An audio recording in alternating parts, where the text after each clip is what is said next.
Economics Law, and Daniel Orogo, a political analyst. Gentlemen, many thanks for making time for us this morning. Thank you. Perhaps to start us off in this conversation, let me pose a very basic of all questions. Is China's gifts, China's investments in Africa, an answer to the continent's stunted growth? That is debatable. I think it's, when it comes to that question, there are a number of factors that needs to come to play.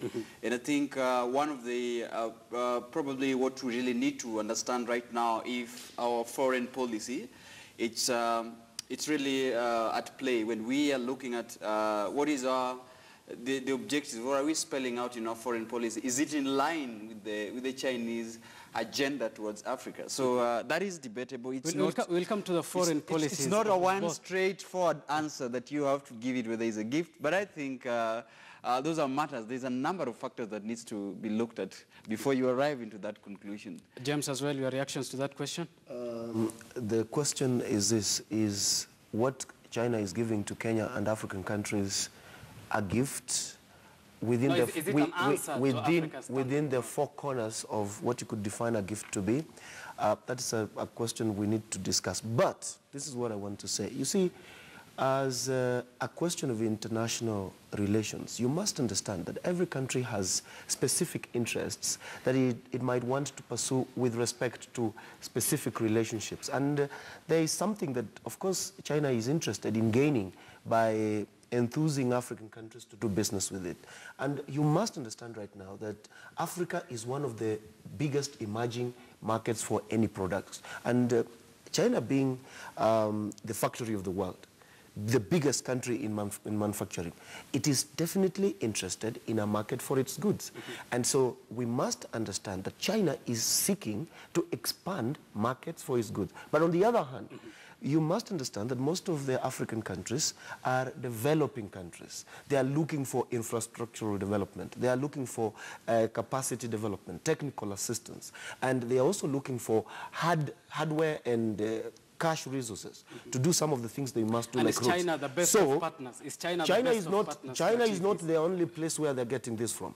But China is one of those places where it is probably easiest to get this. Because, for instance, take the example of Kenya. Out of the 5-point-something trillion debt that Kenya has, it's only about 500 billion, which actually has come from China. We have other countries like Italy. Actually, 66% of Kenya's debt comes from China. Absolutely not. I'm a business reporter. We'll debate that another time. That's not true, because right now... Hang on. You say China is not the best of partners to get these loans from. I don't say that China... But seemingly that's where we are rushing. I don't say that China is not the best place to get this from. I am saying that China is definitely one of those places that you're going to get these loans from. Why? Because there are many countries that could offer us that kind of support, but they do not have it. You must accept that China is one of the leading places right now where you can get money from. Even the United States of America goes to borrow from there. Now, we could turn to our neighbors here in Africa. Definitely, they wouldn't have that kind of money to give us. So even if China might not be the best place to get this money from or this support from, we are stuck in that hole because it is the place we must go and get money from. Okay, let me bring Daniel to the conversation. You will react to that, but before you do that, I want you to answer the question, which is, why is it seemingly a Chinese rush to invest in Africa now? Are they either a late entrant to the race of investing in Africa, or they have seen a potential market, as James said? You see, that's what I said. When this issue comes to, these questions is popped here, there are a number of factors that us as a country and really China is interested in much of the things. I agree with what James has talked about. But our specific interest as a country, and you read, I can give a number of examples, especially when this issue comes to play. China has got a very robust, an agenda in Africa. When they say about the belt and the road, one connection, what are they talking about? And you see, look at what within the FOCAC discussion, and I want to be very specifically on this, that when the African nations were invited in that table, they were not invited as an equal partner when it comes to play. The number of activities and the number of agenda that China already had in table. So I think one of the things we really need to look into, if you look at the statistic right now, The US is one of the most trading partners that Kenya have, followed by a number of countries. Chinese is the fourth. The country has really, the GDP, the country is investing in this country. So when we say that we are borrowing, when we saying that we are having bilateral talks, what are factors that really come? We'll come to the loans. We will come to the loans. But James, I want you to answer a question as an expert in international economics law. More than just the investments, is China as well bringing its own foreign policy, its own agenda to the African continent? Let me put it very starkly to Kenyans so that they must understand. You must understand that China is an economic superpower. It is an emerging superpower right now, and it is seeking to get to the top of the world, all right? How do you get to the top of the world? You must create very strong linkages and relationships with many countries across the world. And so China has seen a potential. It has realized that for far too long, Africa has depended, for instance, on capacity, technical assistance, and cash resources from the West. And the West comes with sufficient conditionalities to make it almost impossible to operate. You will notice, for instance, that you could easily get even cheaper loans from Western countries, but the process of getting those loans is simply too difficult. You must accept that sometimes governments have to do these things. They have to build roads, they have to do some of these things within a certain timeline. And so they are not going to be... Even if that will include borrowing from China. They are not going to be negotiating for loans for 20 years from Western countries who keep setting conditionalities upon conditionalities. So when it comes to the question as to where you could easily get some money to do certain things, certain projects, China looks extremely lucrative. So that's what is happening. But you cannot blame China. And you are being given money with less conditions. Absolutely. You can't... Hang on. Yes. You're given money with less conditions, way easier. What kind of a challenge then and a danger does this pose to an individual African economy? There are challenges. And I'm not here to say that we must get money from China or that it is always the case that Africa must go to China to get money. Why? Because most of the time, the money is more expensive, all right? Western countries give us even much more cheaper money, all right? But the truth of the matter is, most of these Western countries don't even have the money to give anymore. They are also getting money from China. So the thing is this, when you want some of these things done and done quickly, sometimes you do not have the option of going elsewhere other than China. Other than China. Okay, let me bring Daniel to the conversation. China gives Africa money without necessarily interfering with the domestic politics of individual countries. You take money, run your own country. In comparison to other powers that we have seen, they give you money with a say. You understand the choices have consequences that was used. What is the problem of getting money from China, if at all they're not interfering with your domestic politics? The problem of getting money with China, and I think they're saying there is no attachment to it. There is no string attached to the money that we are giving. And do you see strings attached to it? In the backdrop, there's a number of challenges that emanates from that. And I want to tell you, for example, that, you know, even as much as the Western countries have been giving support to African countries and giving conditions when it comes to issues of strict observance to human rights, when it comes to the issues about ethics, when it comes to the issues about environmental issues, even if that makes it a challenge for them to get this kind of funding, but there is equal stability when they get this funding. And I want to tell you, for a short time, and as China's influence has been growing in Africa, there are cited cases, Abubakar, that you could mention. We are having issues in Angola with Chinese loan. We are having issues in Ghana with Chinese loan. Sri Lanka put it. And you see... But they aren't forcing African countries to get money and loans from them. It is the African countries who are applying for the loans. What is this that is not spelled out after the getting this money? What happens in the background? Even in this country, and who should be blamed between China and the African leaders at that point? Let me tell you, one of the things we always say, and I keep on saying about the issues about multilateral talks and bilateral talks, it is not just a matter of going to sign this on the table. Could our delegation always spelling to us what is it that was spelled as you say in these bilateral talks without not really telling us how this trading partner looks good and how investment are coming back to this country? What is spelled out in these talks? What is the nitty-gritties that are here? And you see, this is what we failed as a leader, and much of it. Look at even where we are spacing ourselves. And without not going far, comparatively, even in this country, the standard gauge railway, if Chinese are even coming with their own people doing the manual jobs that Kenyans do not, what is the value of the monies we are getting from the China? And James is saying very well I want to ask that a very technical question. China is not only, but it's becoming an important is becoming an important country that we as Kenyans, we are looking towards to. And I think our trading system is not balanced. And I agree with what the president, the delegation said. Okay, James, Daniel talks of the secrecy surrounding the deals that are often signed. Yes. Is it a matter of national interest or even interest to make the documents signed public? It is a requirement under, I think, Article 65 of the Constitution of the Republic of Kenya that every information that deals with issues of importance to the public of Kenya must be available to them. That one I support 100%. But this is what I want to tell Kenyans and the rest of the world. You see, China is a businessman. It looks out for its best interests. It is incumbent upon the leaderships of African countries to also look out for their interests. And do you think the African countries have failed in looking for their interests? Absolutely. You see, we must understand something very important. African countries are developing countries. They cannot operate in equal partnership with the Chinese or Americans for that matter.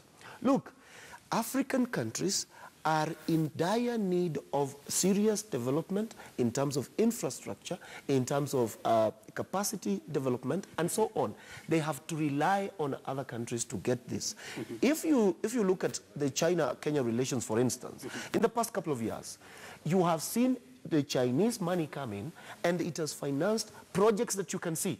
These projects might not be perfect, but those projects can be seen. However, now compare that with the easy money that my friend is talking about from Western countries. Western countries, just wait, just wait. Western countries give us loans. They don't give us free money. They also give us loans, but they will rather give us loans to do civic education, to fight for human rights, and so on and so on. That's very good. When we need those kind of loans, let's go to the West. When we need to build a standard gauge railway, when we need to build a thicker road, when we need to build a super dual carriageway from here to Nakuru, we will go to the Chinese and they will get us the money. Daniel, let me bring you to the conversation. Much of the money that was borrowed from China, for instance, even by Kenya, was spent in infrastructure. What is the problem of borrowing to build up your own infrastructure? There is no problem of borrowing to build your infrastructure. I think I would go back to what you asked. What is the secrecy behind this borrowing? What is not veiled to us? Now, Abu Bakr, and I think what James is... To pause on that point, do you think there is anything unveiled? I used it as a term to elicit reaction. I didn't use it with certainty that there were secrecies. If, for example, and I've cited a number of comparative reasons, if, for example, in this country, right now we are hearing that as a result of this kind of agreement, there's products that have flocked our market. And even one of the MPs from Madeira, Rigathi Gachagua, who's come up with, you remember when he's coming up with the law, with the policy, he would propose that much of these contracts that we are giving to Chinese, if it's a contract that is over 1 billion, I think that should be given to Kenyans. Why is it that within a very short time, there's been a lot of hullabaloo about this China-African agreement? Yet, for a number of years, we've not been having any problem with US and EU and all these financing Kenya and financing developing Kenya, giving loans and even grants. Why is it that within a very short time there's a number of grants? So it means there is a number of, you see, hidden things that we are not seeing. Even as much as they are saying that there's no strings attached to this fund, there's a number of... But isn't that just speculation? Now, isn't that just speculation? Now there's no speculation. What evidence are there? There's no speculation. What evidence are there to prove that they are hidden? Recently, our young people who are working in standard gauge rail has actually... No, we are talking of the loans, not the harassment of individuals. Listen. As a result of this loan that is financing our transport sector, there's a problem with these development initiatives, and much of it, even what we are talking about.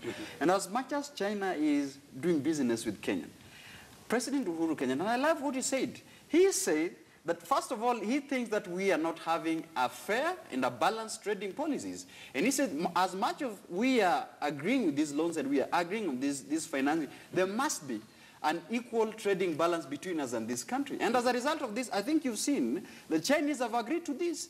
Right now, and of late, yesterday, there's an agreement that have been signed with these United States. That now we are transporting avocados to 1.4 billion markets in China.